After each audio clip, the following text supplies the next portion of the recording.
একজন নারী কর্মীকে তিনি হেনস্থার শিকার করেছে, কিন্তু শিবির এটাকে কোনোভাবে স্বীকার করছে না। এরা গত 15 বছর 7 মাস আওয়ামী লীগের রেজিমের সময় তারা হেলমেট লীগের সাথে ছিল।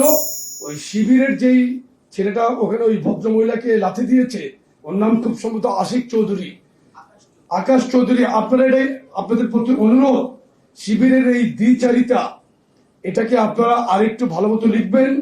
এরা গত 15 বছর 7 মাস আওয়ামী লীগের রেজিমের সময় তারা হেলমেট লীগের সাথে ছিল, তারা আত্মগোপনে ছিল।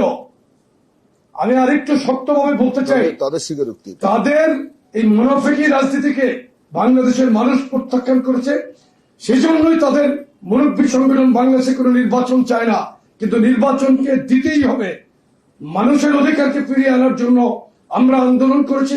প্রয়োজন বোধ আপনারা দেখেছেন, কালকে আমাদের এখানে স্মরণকালে সবচাইতে বড় তারুণ্যের সমাবেশ ছিল। এটা মানুষের জাগরণ। আমরা এই মানুষকে নিয়ে এই বাংলাদেশের রাজনীতিতে আবারও মানুষের ভোটের অধিকারকে ফিরিয়ে আনার আন্দোলন করবো ইনশাল্লাহ।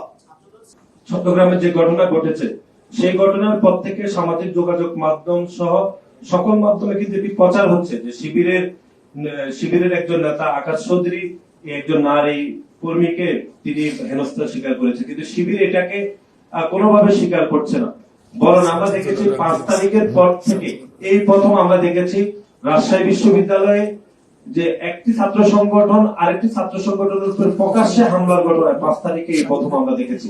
এখন এই হামলার মাধ্যমে গণ অভ্যুত্থান পরবর্তী সময়ে এই প্রথম বাংলাদেশের দখলদারিত্বের রাজনীতি ছাত্র শিবির কায়েম শুরু।